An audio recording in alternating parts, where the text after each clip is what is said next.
Get the brooms out because it was a sweep in Sin City last night. The Vegas Golden Knights sweep the President Trophy winners. The Colorado Avalanche go down in 4.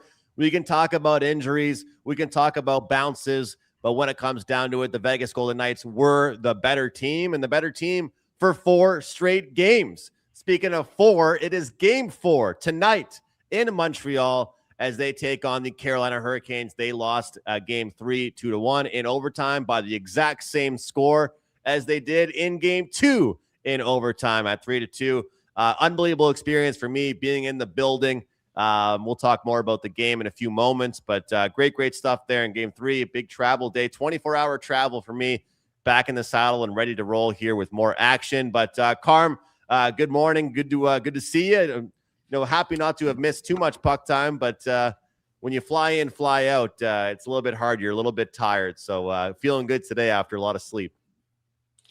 Good. Refresh yourself. Get ready for a game 4 tonight, whether you're watching it at home or out with your buddies. And that goes for all of you guys live in the chat right now. Andrew, obviously a big game 4, but before we get there, man, let's talk about what went wrong. The Colorado Avalanche and the Vegas Golden Knights. And it could be as simple as the Knights were just better than Colorado. Or do you think this is another one of those when the Knights won the Stanley Cup 3 years ago, where it's basically too many injuries on Colorado? They were still in the lineup. Cale Makar didn't look like himself. I don't think McInnis quite looked like himself as well either. And the news always comes afterwards. We hear everything after the series is over. But what do you think went wrong here? Is just the desire of one team that has just gotten better under the Italian coach. Yes, the Italian coach, John Tortorella. I'm going to go to the store today and buy some tortellini. It's not tortorella, it's tortellini. I'm craving some Italian food today. But Torts, the man, the legend, the myth, he is there. And he's got his team in the Stanley Cup Finals. And before I ask you what went wrong with them, Mitch Marner. Yes, Mitch Marner. I could not be happier for a guy making the move from Toronto to Vegas. Even though I think he was held off the score sheet yesterday, still almost averaging a point a game in the playoffs. And kudos to him, man. He's in the Stanley Cup Finals. He's surrounded by a team that plays as a team. Good goaltending. The defense did their jobs. The forwards back-checked. Maybe I'm answering the question for you, what went wrong. But I'm happy that Mitch Marner is in the Stanley Cup Finals. I get it.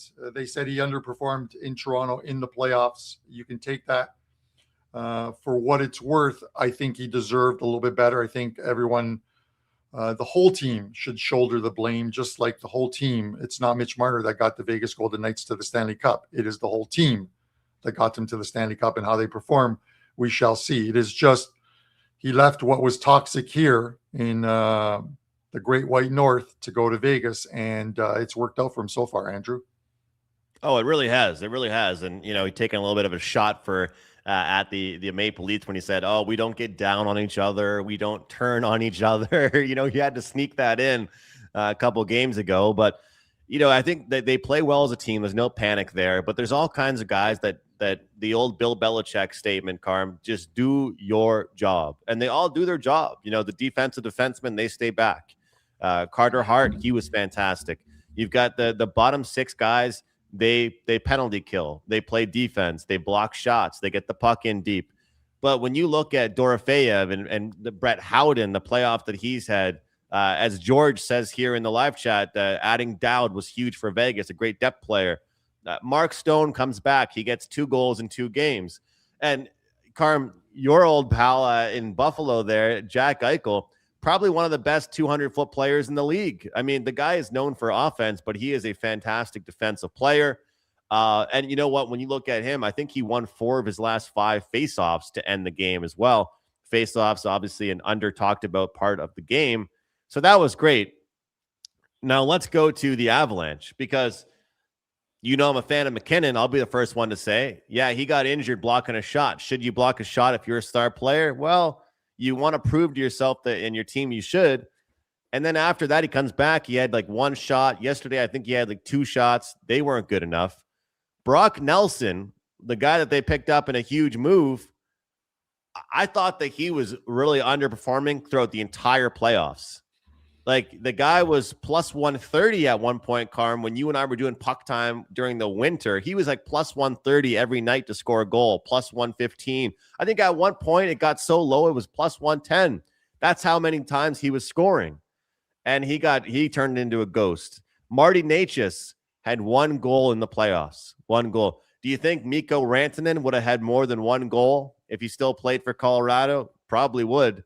So we can look at the top guys. We can look at the bottom guys. But when it comes down to it, they were better. The Vegas Golden Knights were just the better team.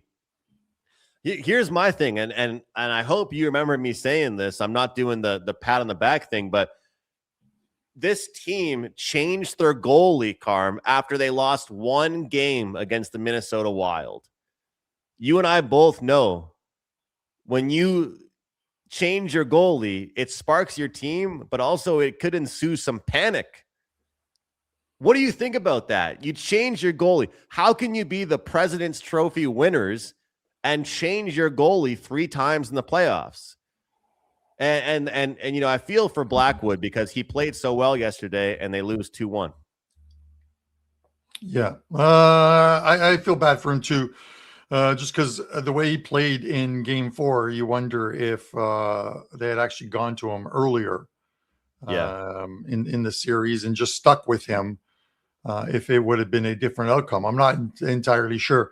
Andrew, I got to put this up there. I thought this was funny. I saw this one on the X yesterday, but apparently this was the night before the game.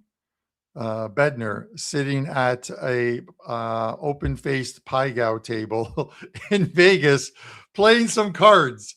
You're down 3-0 in a series. A massive win or go home, and boom, there you go. The guy is sitting at a table. Maybe this is how you blow off steam, lose some money at the tables or win some money. But if you're how would you feel if you're a fan of a team and you see your coach the night before a game? And I assume in context, this was stated by a few people that this was the night before the game. So I'm going off of that. But what would you think, Andrew? And I'll bring you back in here. If that was, if you're a fan of the team, of the Montreal Canadiens, and you see that before tonight's big game 4 in Montreal, that Casino Montreal, Marty St. Louis is sitting there playing high stakes poker or something. I like Seth's comment here. Do you want him to just order room service and watch the reruns of The Sopranos? Yes. Because yes, you know, I think sometimes the way you can look at it is get your mind off things, right? Like Seth, I don't know if you saw the media thing with Marty St. Louis against Tampa Bay, but he said he likes to watch Seinfeld. And I think Carmine actually brought that up on the show to keep his mind off. But the only shitty thing is, Carm, I don't have any problem with him playing blackjack, but I have a problem with him, or a pie guy, whatever. I have a problem with the fact that we have to talk about it right now because of social media. Like back in the day when you were younger, this would never even be talked about. Like, you know, there were like, let's be honest though, there were players that you know, who was the guy? I can't remember. I don't know why it's slipping my mind right now, on the Chicago Bulls that literally would take a flight somewhere else between games. I can't remember his name. What's his name? Rodman. Yeah, Rodman. Dennis Rodman. Yeah. Like, so imagine if social media was a thing, though, Carl. Imagine if Twitter was a thing when Dennis Rodman was playing. Well, Dennis Rodman's not human. He's an alien entity. But Andrew, and some of the old guys, whether you're watching right now, some of the old guys or some of the guys watching this video a little later on, you know, I grew up in an era where, Andrew, where there was no social media. You were kids, you went outside, you played street hockey. The net was a couple bricks. The goalie pads were foam couch insulation that you cut the foam in half and then you used a piece of string to tie the foam to each leg, and those were your goalie pads.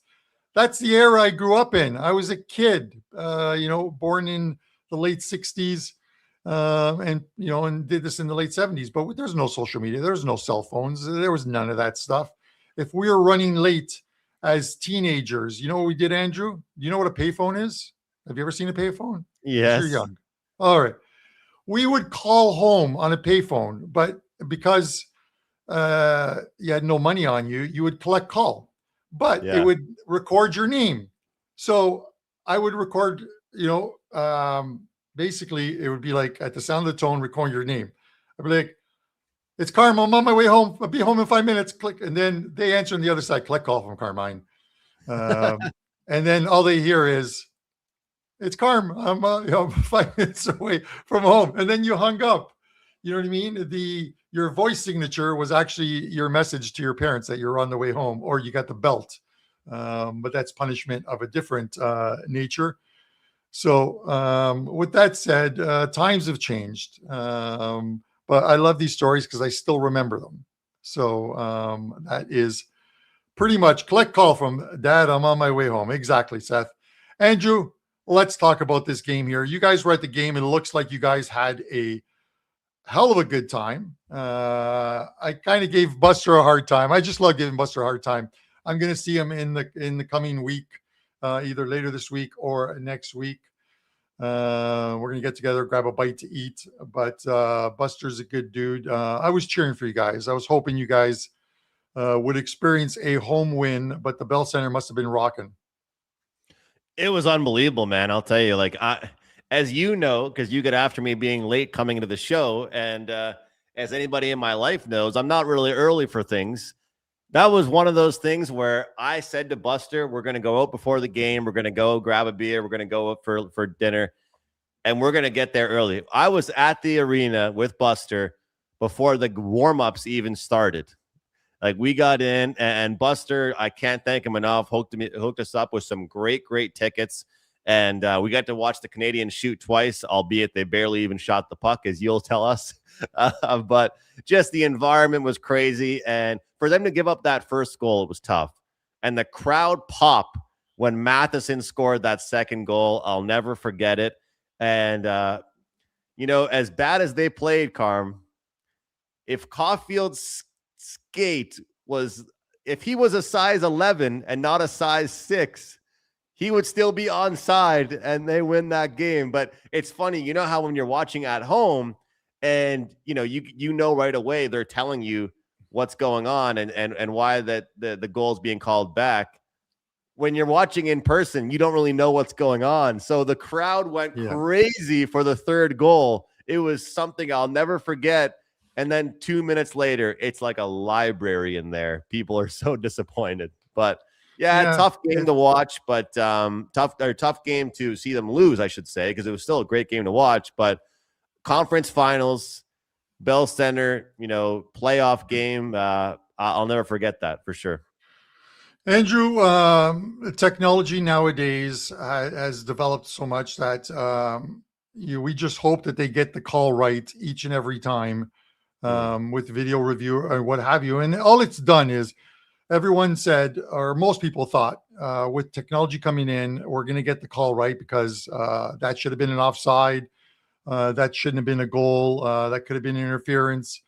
But all technology has done is eliminated those questions or those arguments and created a whole new one, right? Like, I think he had control of the puck as he went over the line. For the Montreal one, we see it in soccer.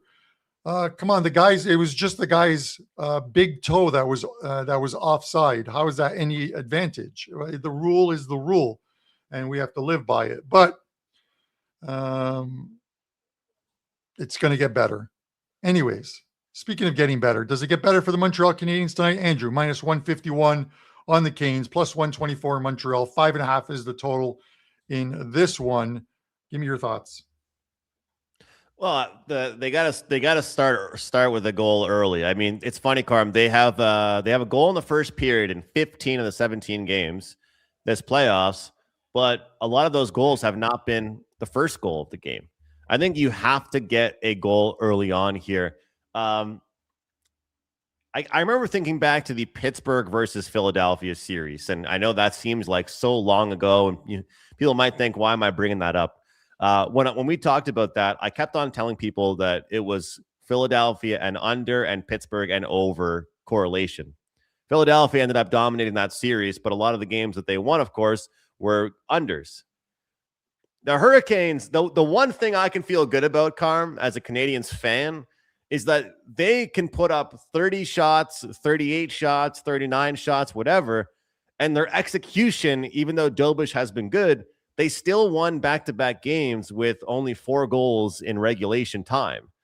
So I think the Canadiens, they have to come out and play their game. Pond hockey, we saw it in game 1. I know there was an 11-game day rest for Carolina.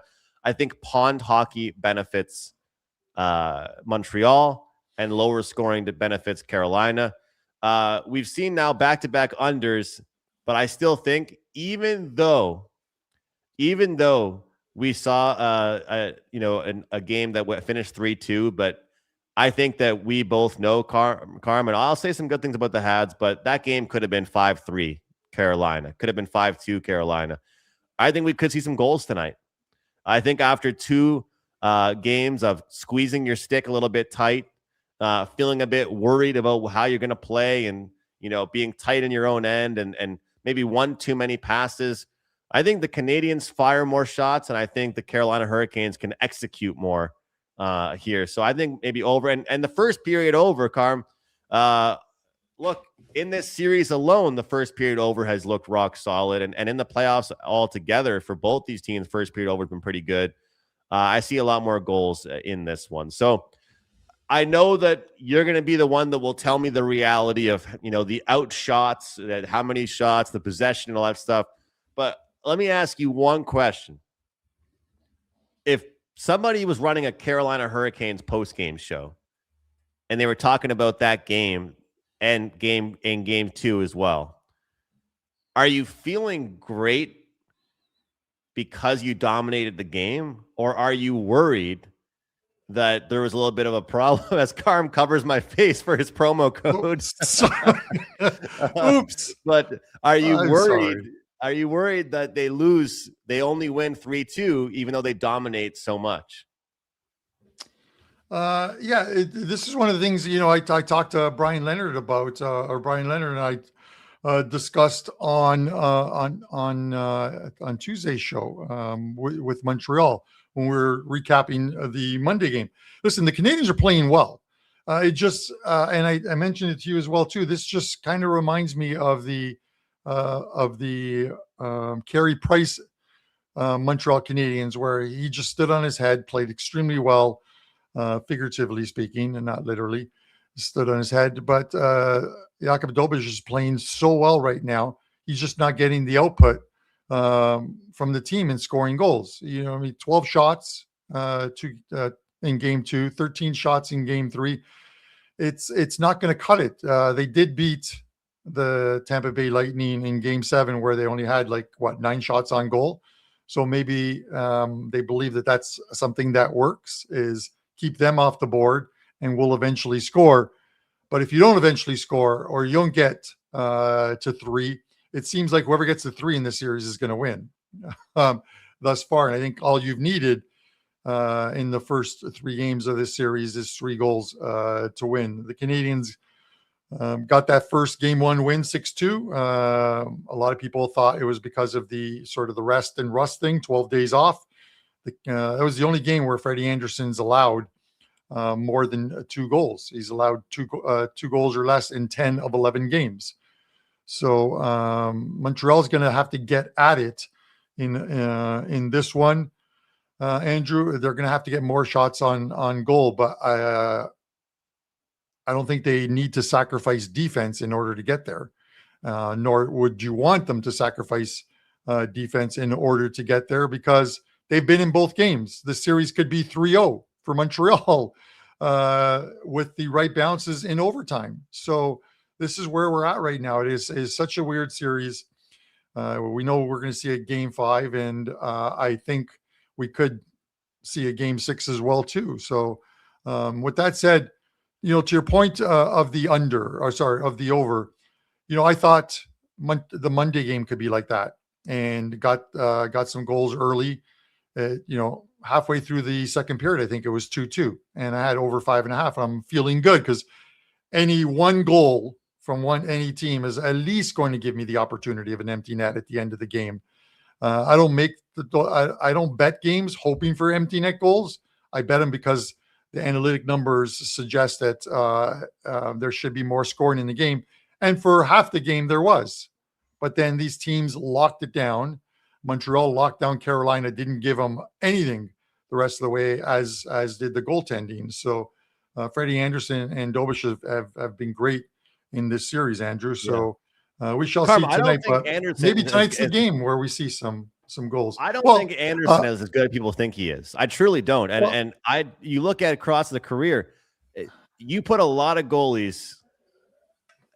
You're going to think I'm nuts for saying this. Everybody hated Alex Lyon or UPL. You put some of those guys behind this Hurricanes defense, maybe they look better too. Freddie Anderson, I know he's a good goalie, but his save percentage, maybe he's not facing enough shots that he gets rusty throughout the game. He's only facing like 13 shots a game, but you get shots on net on this guy, he might let in a bad one.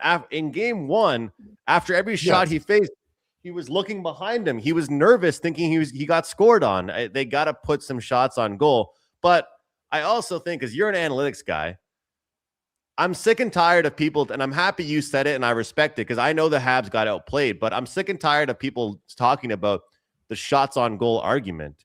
Because you know what? We like to have some fun about Maple Leafs. The Maple Leafs probably won the shots on goal battle the last 9 years they were in the playoffs. Shots on goal doesn't always mean you deserve to win a game. And as you mentioned, if you flip a coin in overtime, Carolina could be down 2-1 in this series, or 3-0.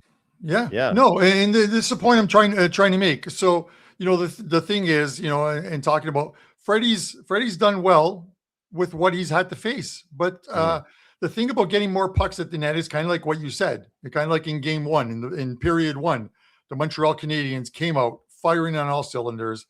The Canes were flat, and before you knew it, it was 4-1 in the first period, and it was game over. Anderson's only had to face 12 shots in one game, 13 in game 3, and how many of those are quality chances? Maybe a third of those are quality chances. So he's had to do the bare minimum for the Canes in the last couple of games. The key to Montreal winning tonight is get the puck on goal, and let's test Freddie Anderson and see if he's as good as people are saying he is, including that guy from PuckTime, Carmine Bianco. Let's fire 25 or 30 at him. I think the shot props, I think, for tonight are 20.5 or 21.5 for Freddie Anderson. So I think they're expecting, I think the saves props. Yeah. So I think they're expecting Montreal, hopefully, to get more shots on goal. We'll see. But to your point, absolutely agree with you that regardless of scoring a goal in the first period, they need to get the first goal and sort of dictate the pace of the game. I would love a 4-1 first period. Let's do it. I like this comment from George. If I'm betting the over, so. A comment here from George says Habs need to give Gallagher a spot tonight. And look, I agree with that. People will say, well, the speed of Hurricanes, it'd be too much for him. But this is my argument, Carm. If you're going to give a guy like Kirby Dach or Joe Veleno or one of these fourth line players, right? If you're going to give one of them 5 minutes a game, 6 minutes a game, give those minutes to this guy. Because it's not like you're offering him 12, 13 minutes of ice time. Yeah, he's older. Yeah, he doesn't have those legs he used to have. But he's going to crash the net. He's going to bring some energy. He's going to do everything. He bleeds the logo. And, when you think about scoring crappy goals, when you think about scoring goal, I think It might have. It's probably been 15 years since Brendan Gallagher has scored a nice goal. Okay. This guy is known for the garbage goals around the net, crash. And let's not forget, it's been so long on this show, and I haven't brought this up. And Carm, I hope you agree with me on this. You should not be able to crash into a goalie. Your player sticks up for you a little bit, and it ends up being 4-on-4. You can't, or else everybody will just start crashing into the other team's goalie, and it's going to be 4-on-4 after that. So if there's one guy on the Canadiens that will crash into their goalie, I think it's Brendan Gallagher. So I think they should make some changes as well. But at the end of the day, I think that goals and over correlate a bit with the Habs bounce back. I don't have a graphic for you guys today with player props, but if you want shot props, there's two guys you should be looking at when it comes to the Carolina Hurricanes. The first one is Logan Stankoven. Buster and I looked at him the other game, and he started off quiet, but he picked it up at the end. You can get over 2.5 for him at -110, and you can get Aho over 2.5 at +105. Now, there's 2 point props I like for the Habs because I'm sure as hell not taking shot props when it comes to Montreal right now because they're barely shooting it themselves. I'm going to look at an assist prop for Uri Slafkovsky. You can get him as an assist at +115. And go back to the well with Demidov for a point. It's -120. Look, if you want to get Suzuki or Caulfield or these guys, Carm, he's like Suzuki for a point is like -200. I can't be laying that, right?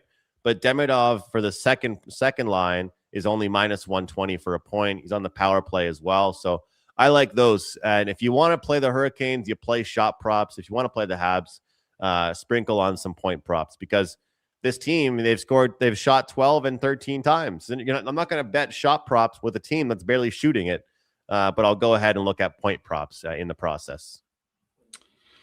Okay. To your point of, before I get to the pod play, and the pod play is mind-blowing pod play, so we're not going to put that up yet. Okay. Because the odds are phenomenal on this one. But to your point of like the running of the goalies, it's definitely a penalty.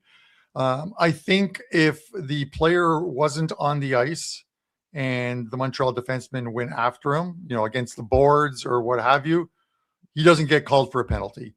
I think the fact that he's laying on the ground, and I didn't think it was that big a shove, Andrew, like a cross check, I think they called on him. But I believe that like head and helmet hit the ground, and that's why the ref calls the penalty because the whole head injury thing.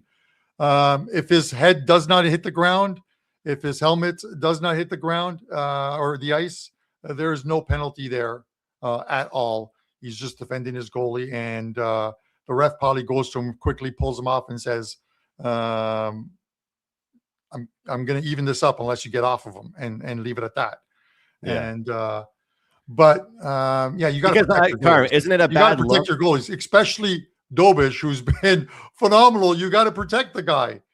Wouldn't it be a bad look, to your point, if nobody came in and did anything? The Montreal media would say, are you not going to stick up for your goalie?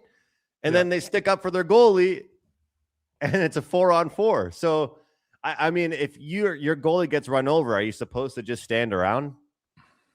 No. You can't stand around. Let me ask you one more question before I get to the pod play, and we'll talk about what is going on over at Wager Talk. As a okay, you're a Montreal fan. We already know that. But I am asking you to answer this as a hockey capper. Okay. Would you look at this game tonight and say this is effectively an elimination game for the Montreal Canadiens? If they lose here, they're not going to win 3 straight against Carolina, and this series is over. Would you look at it that way? 100%.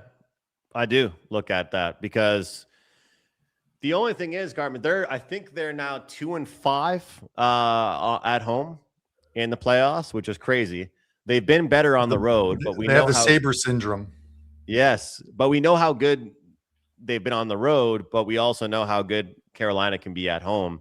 If they win tonight, they give themselves at least an opportunity to come back to Montreal. You know, that's the way I kind of look at it. Is like you give yourself an opportunity to, if it's 2-2, you go ahead and you split. Excuse me, you get one win back in Carolina. Let's say they win in Carolina, you still get to come back to Montreal, right? If you don't win tonight, then they could close it out in Carolina. And I know people would laugh and say, well, the Habs have been better on the road. But at the end of the day, you want to guarantee yourself one more home game. And that's what they do here if they win tonight. So when you say it's a must win, and if we put the handicapper hat on here, Carm, I think that benefits the over. If the Habs are down 3-1 in the third period, they're pulling the goalie. Their defensemen are all going to be activated. 7 minutes of empty net time in this game. So, and that's why if you're live betting this, and I apologize for cutting you off, Andrew. That's why if you're live betting this, you can't wait till there's 2-3 minutes left in, let's say, a 3-1 game. Because most books will take that price down knowing that an early goalie pull is coming. So you have to sort of anticipate that 3-1. Okay, I'm going to bet the total and the over 5 or 5.5, whatever it is, with about 7.5 minutes left or 8 minutes left, and hope that at the 7-minute mark, the goalie does get yanked. And you might actually get 2 empty net goals, because I've seen teams down 3 goals and they still pull their goalie. So remember this year, Carm? I don't know if you remember, I cashed a 5% team total and I got 2 empty net goals. Yeah. It was 2-0 the whole game. And I was like, I should have just bet the money line. And they got 2 empty net goals. So you never know. But here's what I'm going to say. And let me be a fan for a second, because, well, I'm a fan the whole show. But people say, like, go down swinging, right? Like, just be who you're going to be. And sometimes if you're going to lose, go out at least playing your game. Do you agree with me a little bit in the premise that pond hockey benefits the Habs? Like, if you said, let's roll out the pucks and let's play end-to-end hockey versus this suffocating defensive, low scoring, that's what the Hurricanes are so good at. Do you agree that, I know you said don't sacrifice defense for offense, but at the end of the day, if they're on a 2-on-1, take the shot. Don't try and pass it around or hold on to it, because we don't know how many chances the Habs are going to get. Do you think that there is that correlation of the over and the Habs? And if you told me the score was 3-1 again tonight, it probably means the Hurricanes won. Yeah, I definitely can see it. I think, I can't even go back to the sort of the tried, tested and true thing of the first period can really dictate how the rest of the game is going to be played, because the first period in the last game and even half of the second period looked like the over was the right play. And then the game just died after that and eventually goes to overtime. So, I mean, like during the regular season, we always talked about, and you made a point, very good point of it. When I liked the under, you liked the over in the first period. Like, we could see some goals in the first, and then the game just dies down. And that did happen quite a few times, but it's carried over to the playoffs. So we shall see. The big thing for the Montreal Canadiens is if they're not getting enough shots on goal right now, and shots isn't a big metric. When I'm putting together plays, I may mention shots, but I tell you that I think the 3 bigger ones that I use obviously are expected goals, how it's been trending for the last few games between them, high danger chances, scoring chances for. You want to see how many attempts a team is at least trying to get the puck at the net. The Montreal Canadiens have done a phenomenal job, as the Vegas Golden Knights have, of blocking pucks.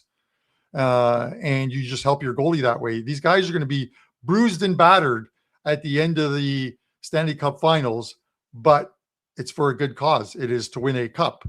You lay it on the line. They don't do that in the last week of the season when you're going to Aruba or Cancun or whatever, because you've been eliminated from the playoffs. But that's the mark of a team, and they've been very good. And Dobish hasn't really had. Has he had? Maybe you can answer this, because I can't answer this, but I think the answer is no. Has he had a bad complete 60 minutes thus far in the playoffs? Because I don't think I he think has. I know that the Sabres did score some goals on him.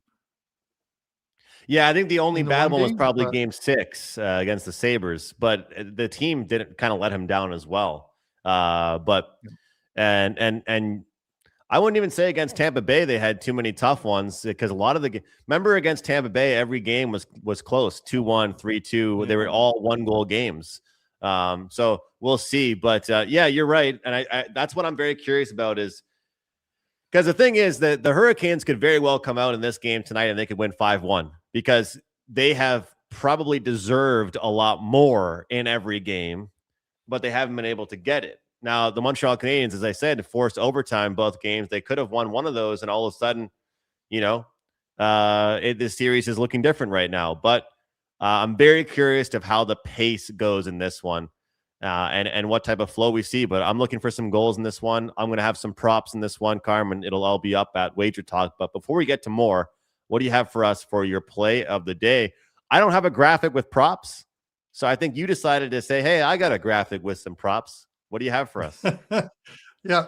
And just before we pop that up there, I just want to mention a few things. So I filmed some videos yesterday, soccer videos with Kelly for novice bettors. Because with the World Cup here, there are so many mistakes that people can make if you're not used to betting soccer. Watch the videos I explain, and we put up some graphics on the proper ways to understand the betting lines, because there's split lines, Asian lines. There are a ton of different things, and games are always, whether it is the group stages or the knockout stages, are always decided or graded by your books on 90 minutes plus injury time.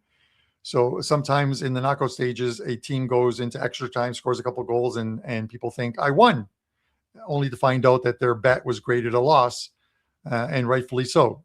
So those videos are up. My guide for the World Cup, 20 pages, is available on my page at wt.buzz/CB, as is the World Cup package for $149. Tonight's NHL 5% play, that if you use save 10 will get you $10 off. You see that on the bottom there. And then finally, on Saturday, Arsenal and Paris Saint-Germain in the Champions League final from Budapest, Hungary. This is going to be a phenomenal game. The two very good informed teams. And for 7 years, this is the 7th year I've done this. I do customer appreciation, but I do it for $1. So you get the play and a bunch of props, which I will load on Thursday for that game, for basically for $1. And we've hit some good props. Penalty, Liverpool to score a goal, plus 600 via penalty. Exact score 2-0, exact score 1-0. We've hit some big plus money props as well too. So you can take advantage of that over at Wager Talk, and it's $1, less than a Dunkin' Donuts or a Tim Hortons coffee. Now, what you're all here for, the pod. Look at the price of this one. Andrew, pop it up there for me. Plus 475. All right, so let me explain this one. This is Seth Jarvis to register the most shots on goal tonight between the two teams combined. Obviously, games 1 and 2, Jarvis led the Canes in shots on goal. Montreal Canadiens have only had 12 and 13 shots in their last couple of games. If that carries over to tonight and it's another low shot game for the Montreal Canadiens, then the shot leader is going to come from Carolina, and he's led the team in 2 of the 3 games thus far. He was held to 1 shot on goal in game 3, but I do feel like he could be a big part of at least the shots on goal here. I think they're going to fire a lot of pucks at Dobish again. Plus 475 if he ends up with the most shots on goal. And let me tell you, that would be a great bankroll builder play. So I am, kind of like Ted Lasso, the dart scene, if you've ever seen it, guys. Barbecue sauce. I am going for bullseye. Barbecue sauce. I'm going for good one. The Seth Jarvis barbecue sauce. Carm, I've got one more graphic for you. Bonne fête à toi, Jakob Dobish. Happy birthday. You know what that means. A birthday boy for Dobish. makes me feel a bit better. The guy's been playing phenomenal, but I don't know how much better he can play. But it's his birthday today, so we'll see how well the guy plays on his birthday. But maybe that helps me with the saves prop if we get in on the saves prop. And it helps you with the shots because, they're going to have to take a lot of shots tonight. It's just been announced, and I'm mad at this myself as a Canadiens fan. Not one change made by Marty St. Louis for tonight. No Gallagher, no Jack-Eye, no Kapanen, the same exact roster.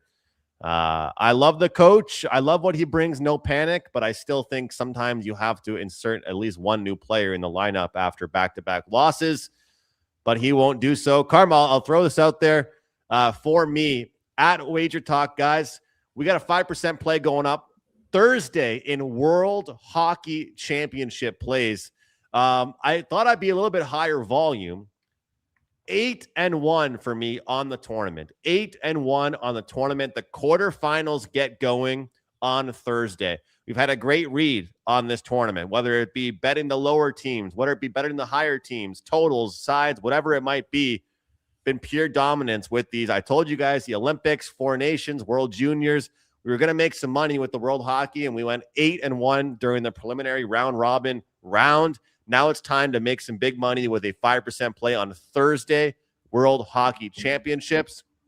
CFL starts in 10 days. 10 days for CFL action. You guys can right now get all of my hockey picks, all of my CFL picks in one package up at Wager Talk. So, Carmen, I'm ready to transition from one sport over to the next and keep it going so you guys can get all my picks there in one package. There's 4 games a week. Usually they spread it out Thursday, Friday, Saturday, Sunday for the start of the season. So you can get that at wagertalk.com. Also on a 5-0 MLB run. Hopefully number 6 goes today. And I've just got 1 4% hockey play up. So 1 4% hockey play, 1 3% MLB play. And that's going to be it for me at wagertalk.com today. So I didn't really have much yesterday. I had Oklahoma. You asked me yesterday on the phone, what do you have going tonight? And I said, Oklahoma City. What? They're not playing in hockey, and they got the job done for me. So rare NBA play for me, but back in action tonight. Guys, don't let me remind you. I warned you guys. Go out there, get Andrew's World Hockey Championship package, or that deal where you got the rest of the NHL and the World Hockey CFL, whatever it was. But kudos to you, man. 8-1 is a phenomenal record. I have to think that if Prez was on today's show, guys, this run I am on, 8-1, you got to get my play. Maybe I'm not doing the voice particularly well, but God bless the Prez. I messaged him yesterday. What are you on tonight? He goes, I passed. So good for him. But with that said, Andrew, keep knocking it out of the ballpark. And happy birthday to your boy. Hopefully he doesn't take the night off and they start Fowler in nets because, he had too much birthday cake or it's weighing him down. Who knows what is happening is going to be. Regardless, it is going to be a fun game 4. The Eastern Conference Finals with the Vegas Golden Knights waiting for one of these two teams to come to face them at T-Mobile Arena. Guys, we appreciate you guys commenting, dropping likes, do so, and subscribe. Let's get us to 250,000 subscribers. We really appreciate you guys tuning in each and every day. It goes without saying. For myself and Andrew McInnis, we will be back, I guess, on Friday. Thursday will be an off day as we just, and we'll be back for Game 5 of this series. Guys, have a great day.